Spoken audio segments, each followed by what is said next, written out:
All right, I've been trying to make this video for a while now, so I'm just gonna wing it because honestly,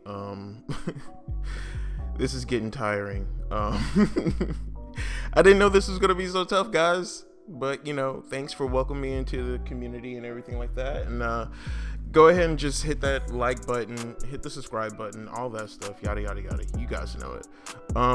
From Punk Hazard to Wano, we've been discussing.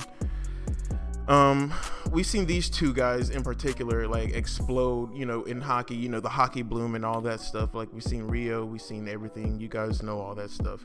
The whole point of today's video is I'm basically giving a theory based around other theories, and hopefully the ideas make enough sense that you guys actually, either agree or disagree, as long as you just starts a conversation. I just kind of wanted to get my opinions out there and just see what people thought about them. So yeah, since Wano, what we've been discussing from Punk Hazard all the way to Wano has been, of course, hockey and the voice of all things, and of course, and how hockey can actually seem to have a lasting effect.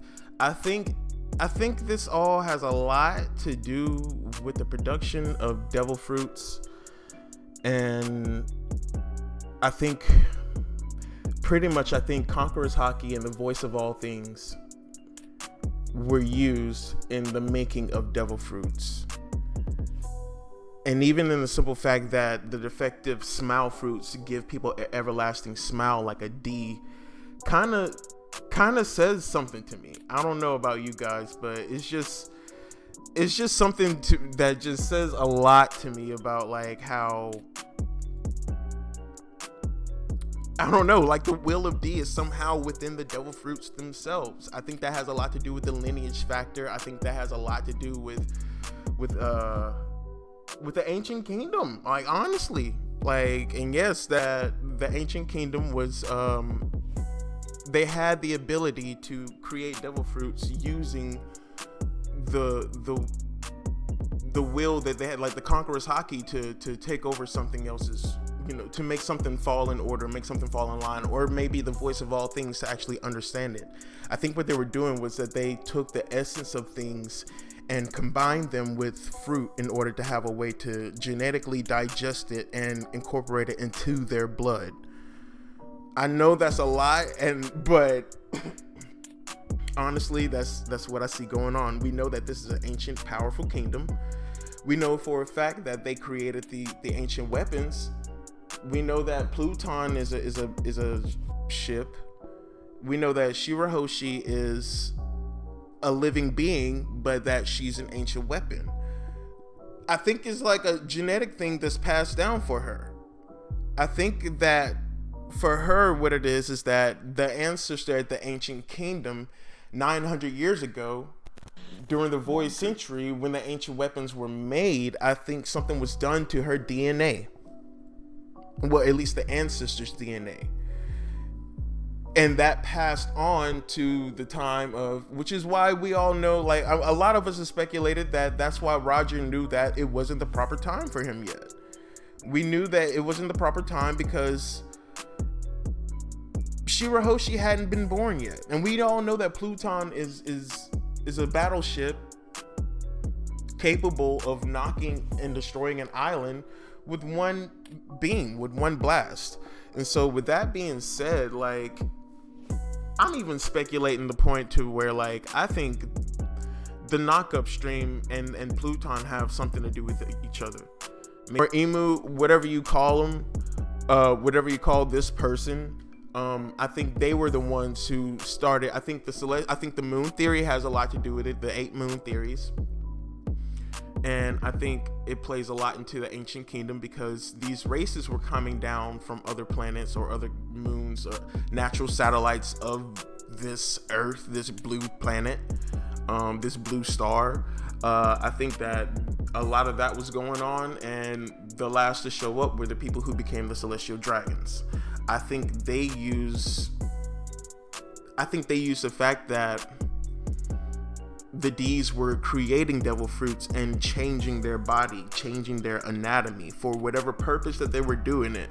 I believe that that's where the rumor of them being devils started. I think it was a campaign from M to actually gather the 20 kingdoms together. That being said, yeah, I think I think that Neftari, the Natari clan, I think I'm saying their name right. Sorry if I'm butchering all this.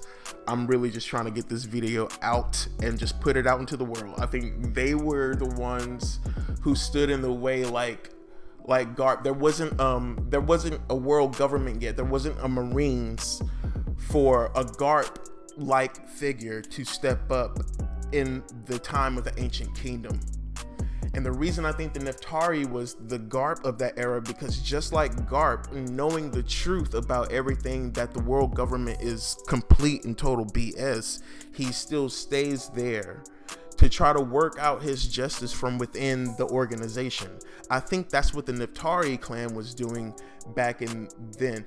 Back in the Void Century. Either that was the case, or they found out that M was the accuser of the D clan, was actually using the Ape Ape no Mi themselves to gain immortality. I think something like that may have happened. Okay, so the reason we're looking at Blackbeard right now is because we all know about the theory of there being 3 people within Blackbeard. I think the third person is some opposition of Joy Boy of the Void Century. And I think their original plan was to use the ancient weapons to destroy the moons, which is why we only see one moon nowadays within the world of One Piece, because all the other planets or moons or satellites, whatever you want to call them, were destroyed by this opposition, this evil version of Joy Boy, or whatever you want to call it. Yes, this is a bit of a stretch, but the reason I'm going that far is because Roger had rocks. Luffy has Blackbeard, of course. And I think Joy Boy had somebody else to face off against back then too. And the reason I say that I think the original plan was to destroy the moons, because this also ties into the eight satellite, the 8 moon theory or whatever.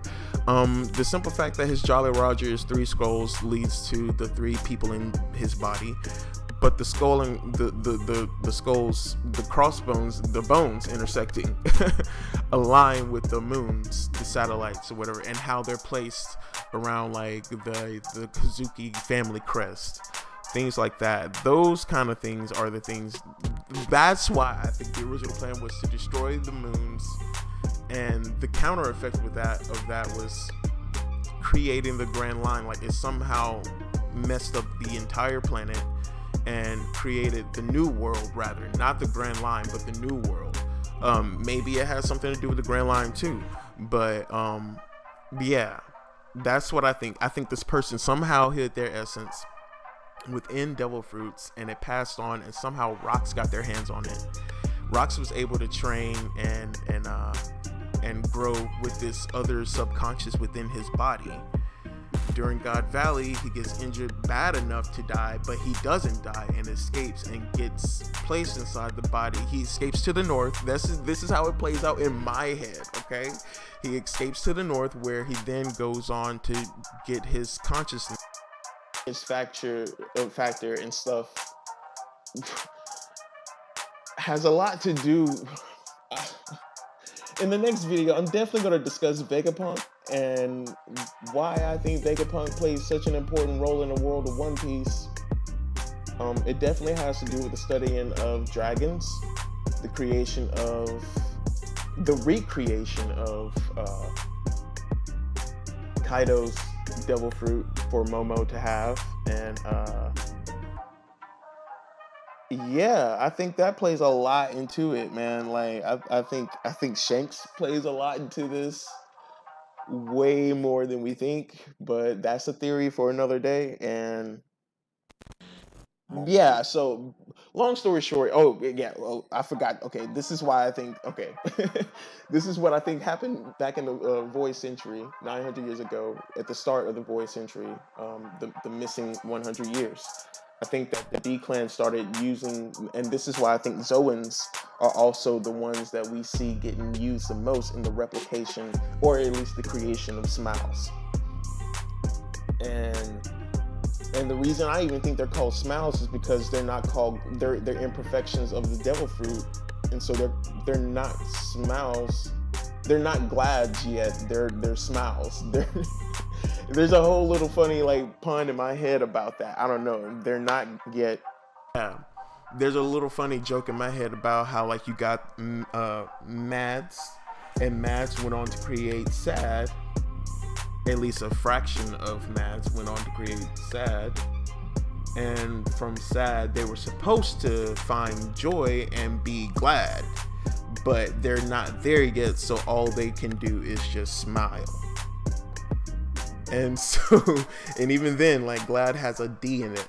And of course, there's the whole gladness and smiling and joy boy thing, which is why I think the devil fruits are directly tied to the D clan and the ancient kingdom, and that this has something to do with it, because I think that during God Valley, in the incident of God Valley, I think they were trying to recreate devil fruits. I think that's exactly what they were trying to do, and I have a whole funny story about that ties into it, and why Roger could laugh so hard at Laugh Tale because of God Valley, and even what the dragon has to do with it. And if you guys want to know about it, just hit the like button. I'm gonna do it anyway, but just hit the like button just for interaction and stuff. But yeah, next time I talk to you guys, we're gonna have some real fun about this. And sorry for there any movement sounds or whatever. Once again, I was fed up waiting around for this video to be made by myself,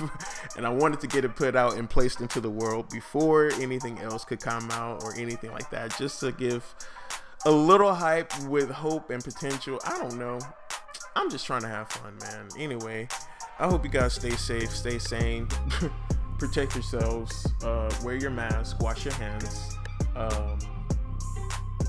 yeah, stay true and stay you, man. Nerds up.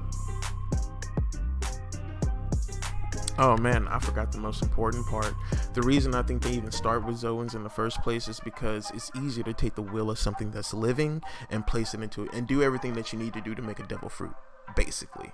I think that's what the ancient kingdom started with, and I think that's why Vegapunk is doing the same process.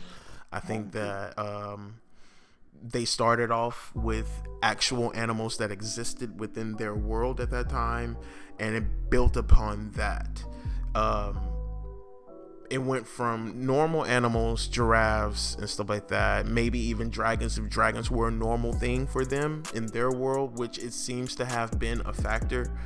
I think they went from making normal animals to saying, okay, well, let's try to replicate the essence and see if we can take the essence using the voice of all things to understand animals that were ancient and possibly extinct, like the mammoth and things like that.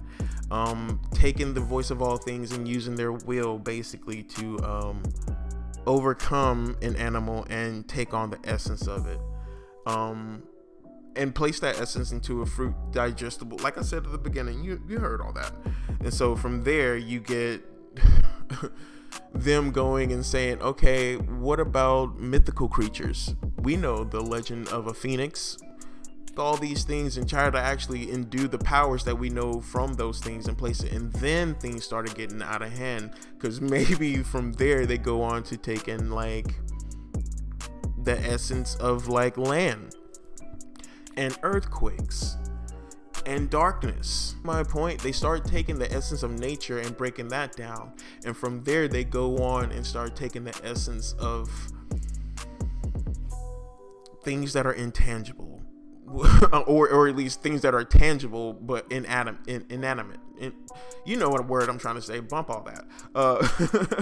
Yeah, so they go on from there, and so it's like in the next video, I'm going to talk about God Valley and why I think God Valley is so important to the story and why God Valley led me to this whole thing.